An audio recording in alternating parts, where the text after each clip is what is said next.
Isinya menyatakan bahwa setiap malam Jumat ahli kubur pulang ke rumah untuk meminta doa dan bacaan Quran. Kalau tidak dikirimi, ahli kubur akan menangis pulang ke kuburannya. Bagaimana ini Buya? Apakah benar seperti itu kondisi ahli kubur jika malam Jumat? Bisa nyanyi lagunya enggak? Biar dengar para jamaah. Hah? Ada yang bisa nyanyi lagunya? Kami pernah mendengar sepintas begitu. Sepintas mendengar sepintas itu memang intinya pokoknya sahabat malam Jumat itu ahli kubur tuh pada mulai ke rumah ini minta doa, terus kalian tidak didoai pulang nggak balik kubur berbes nangis dan sebagainya. Itu namanya ilmu khayal itu. Memang lanjutannya ceritanya bagus, maka anak-anak itu pada keterlaluan ya, kalau tidak salah pada keterlaluan, seneng makan dunia warisannya tapi lupa doakan orang tuh. Itu benar nasihat, yang belakang itu benar, tapi yang pertama itu adalah salah, nggak ada. Malam Jumat pulang ini sudah dihubung-hubungkan tahlilannya malam Jumat nanti. Bahkan di Cirebon ada lagi, kalau ada orang meninggal dunia itu dikasih makan, nanti mbahmu datang makan. Alhasil anak-anak nggak boleh, nggak ada itu semuanya. Itu adalah lagu yang tidak boleh diperdengarkan karena apa? Bertentangan itu. Tidak ada dalam agama orang malam Jumat pulang ke rumah minta doa, kemudian udah didoain nangis, mana itu? Tidak ada cerita semacam itu. Yang ada adalah kewajiban bagi kita sebagai seorang anak untuk mendoakan orang tua. Ngapain jalan-jalan ke rumahmu? Jadi itu biasanya itu dikarang oleh penghayal. Lagu-lagu itu adalah penghayal. Itu hanya mungkin dia adalah seorang, dan mungkin tidak bisa disalahkan yang ngarang lagu karena dia mungkin bukan ustadz. Hanya kok ini kebetulan ini orang Jawa Tengah, Jawa Timur ini tahlilannya malam Jumat, kayaknya ini saya buat lagu cocok nih. Saben malam Jumat pulang apa ngono lah. Wah masyhur, sekali lihat jutaan itu katanya. Yang lihat dengar. Enggak ada. Tidak ada pulang. Jangan menyanyikan lagu-lagu seperti itu. Maksudnya benar beri nasihat, tapi isinya adalah keyakinan yang salah. Itu pasti ada hubungannya juga dengan keyakinan di masyarakat. Kalau ada orang jalan-jalan roh gentayangan, lagi macam-macam itu, ya nggak ada. Itu lagu tidak dibenarkan dan itu adalah maknanya salah, bertentangan dengan petunjuk baginda Nabi Muhammad SAW. Orang kalau sudah meninggal dunia, dia punya urusan sendiri, minta doa itu waktu hidup, dan petunjuk dari Nabi, orang tuamu peturi doakan, nggak perlu orang mati yang datang pada nak doain aku, nggak ada. Hidup itu namanya bukan mati. Baik, ini nggak boleh yang seperti itu. Ada keyakinan-keyakinan yang salah di masyarakat. Itu sebetulnya dari mulut ke mulut, bukan diambil dari mulut para ulama, bukan diambil dari buku-buku terpercaya. Itu hanya hayalan-hayalan pendongeng, kemudian diambil oleh seseorang. Kalau ada ustadz yang seperti itu ya, dimaafkan saja, mungkin ustadz yang waktu itu sibuk ngeliwat, dia nggak dengar. Kalau itu kata ustadznya, ini nggak benar cerita ini, cuman dia nggak benernya nggak dengar, cuman ceritanya yang didengar, ceritanya yang diambil. Jadi masalah ini, banyak santri begitu. Makanya kalau belajar jangan tidur santri. Belajar tidur, potongan belakangnya diambil, depannya enggak. Jadilah begitu. Saben malam Jumat, enggak tahu lagunya sayang. Coba bisa lagunya. Nah, pokoknya begitu ya. Enggak ada itu. Itu adalah bertentangan dengan keyakinan yang diajarkan baginda Nabi Shallallahu Alaihi Wasallam. Orang meninggal dunia sudah punya urusan dengan amalnya sendiri. Kalau dia orang baik, maka dia akan mendapatkan kenikmatan di alam barzah. Kalau dia orang tidak baik, dia juga berurusan dengan amal jeleknya di alam barzah. Enggak perlu jalan-jalan ya, apalagi malam Jumat. Nanti siapin soto karena dia hobi soto. Waduh, tambah kacau lagi. Terima kasih. Di dalam kitab Ar-Ruh karya Syekh Ibnu Qayyim Al-Jauziyah, murid Ibnu Taimiyah, ini ulama kebanggaan orang-orang Salafi Wahabi padahal. Tapi orang-orang Salafi Wahabi banyak mengingkari isinya.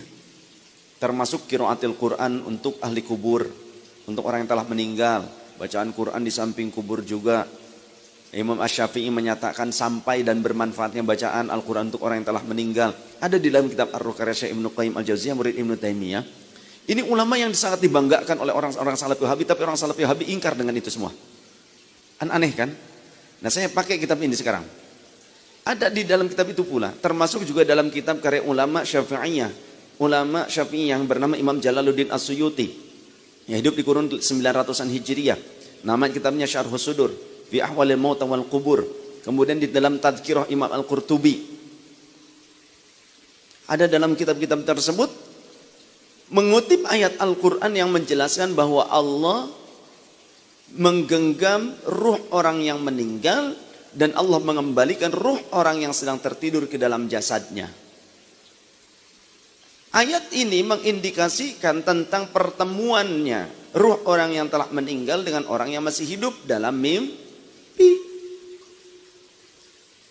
Maka begitu pula bermimpi dengan Rasulullah. Di dalam hadis yang sahih, di dalam Riyadhus Shalihin di antaranya, Rasulullah mengatakan, "Man yarani fil manami fasayarani fil yaqzah." Siapa orang yang melihatku di dalam mimpi, maka bisa saja dia melihatku dalam keadaan terjaga. Wala yatamatsalu syaitanu bi, dan syaitan tidak bisa menyerupaiku. Dalam riwayat yang lain, "Man ra'ani fil manami faqad ra'ani haqqan." Siapa orang yang melihatku di dalam mimpi, maka sungguh ia telah melihatku dalam keadaan yang senyata-nyatanya, yang sebenar-benarnya. Bukan cuma Nabi. Jadi roh mukmin yang lain bisa saja dipertemukan oleh Allah di dalam mimpi dengan orang yang masih hidup dalam mimpinya. Ayatnya dalam Al-Quran ada seperti itu. Jadi Allah menggenggam ruh orang yang meninggal dan Allah mengembalikan ruh orang yang tertidur ke dalam jasadnya. Maka bisa saja bahkan di dalam suatu keterangan di dalam riwayat Imam Asy-Syatibi juga Imam Asy-Syibli mengutip riwayat Rasulullah SAW menjelaskan setiap malam Jumat dan hari Jumat ruh orang mukmin akan didatangkan kepada keluarganya. Diperlihatkan bagaimana keadaan keluarganya. Seperti itu. Kalau keluarganya sedang beramal soleh, diberikan kebahagiaan, rasa bahagia. Kalau keluarganya berbuat keburukan, diberikan rasa sedih. Sedih. Itu ada benar, maka jangan diingkari. Ada orang yang mengingkari, ngapain ruh setiap malam Jumat? Iya terserah emang kenapa. Kalau gak percaya mati dulu deh. Ntar tunggu malam Jumat, gue tunggu. Itu. Ada keterangannya. Dan ini valid. Keterangannya valid. Ya. Bisakah? Apakah akan memberikan satu hal? Nasihatkah? Atau apakah? Bisa saja. Bisa saja. Ingin menyampaikan sesuatu yang jelas mungkin nasihat. Karena kalau menyampaikan saldo rekening nggak mungkin. Betul ya? Kata ahli kuburnya saja, aduh deposit saja aja minus, kata begitu. Kebanyakan bikin hoax di media sosial, broadcast dulu, akhirnya minus deposit saya katanya. Ngutang. Bisa memberikan satu nasihat. Saya ingat mungkin kalau Pak Ade pernah ada saat ini bisa testimoni. Beliau pernah nanya ke saya tuh kangen sama Bapak almarhum, kata beliau. Ada gak amalan supaya saya bisa bermimpi ketemu Bapak? Oh ada, bisa. Apa ya? Sholat hajat. Sholat hajat, kemudian wiridkan. Ala ya'lamu man khalaqa wa huwal latiful khabir. Yang banyak, berapa? Mampunya berapa mampunya? Terserah. Ala ya'lamu man khalaqa wa huwal latiful khabir, ayat Quran. Ternyata betul. Ketika sudah dilaksanakan, tertidur sambil wirid.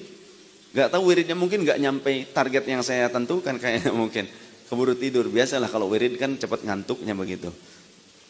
Kalau kita susah tidur, datang ke majelis dzikir, datang ke khutbah Jumat, datang ke majelis ilmu, insya Allah molor harita kena. Ngerek nepi ka ngacai gitu, hok cai, molhok berengacai. Itu obat tidur yang paling ampuh. Apa itu? Majelis dzikir, wiridan. Bismillahirrahmanirrahim. Allah, Allah, Allah, Allah.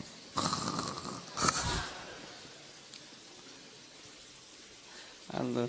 Target 1.500 sudah dapat cepat sekali. Mimpi. Betul ternyata. Dimimpikan berjumpa dengan izin Allah. Ya minta sama Allah, bisa. Atau mungkin pada saat itu ahli kubur rindu dengan doa-doa dari kita.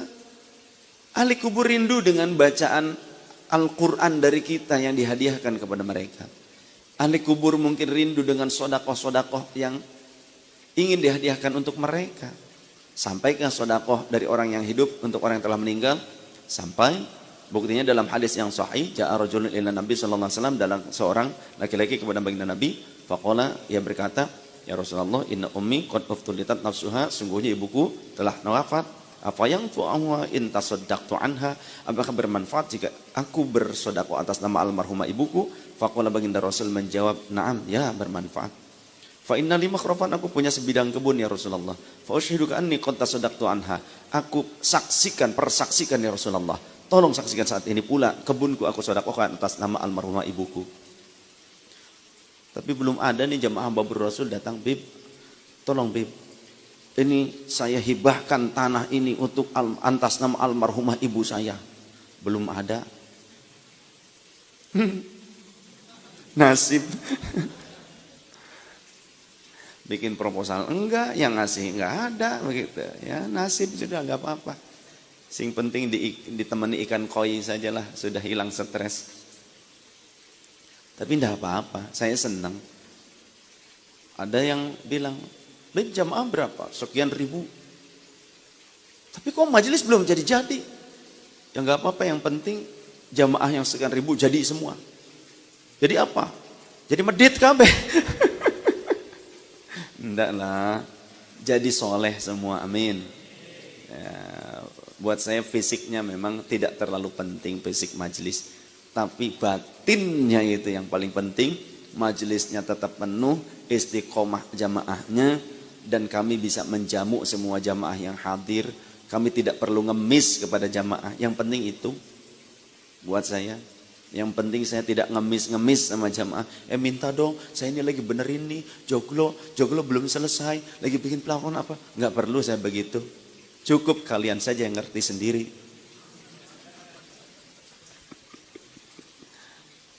Nggak ya, tidak perlulah, nggak apa-apa, silakan. Urusi dulu saja keluarga kamu yang benar. Itu saya lebih baik buat saya. Jangan sampai ngasih-ngasih ke saya tapi nanti keluarganya repot. Tapi insya Allah sih sebetulnya kalau sodakoh mah tidak akan berkurang. Ya. Ya kan bahasa-bahasa diplomatis gitu loh. Saya ini cocok sebetulnya untuk jadi diplomat negara gitu. Ya. Iya, jadi utusan diplomatik itu nanti oleh Pak Jokowi, nanti saya ke mana begitu ya, termasuk ke alam barzakh nanti, ke kuburan begitu. Gitu. Mengaitkan dengan ahli kubur nanti urusannya saya mah. Begitu. Karena yakin sampai pahala-pahala yang dihadiahkan kepada mereka. Demikian, ya.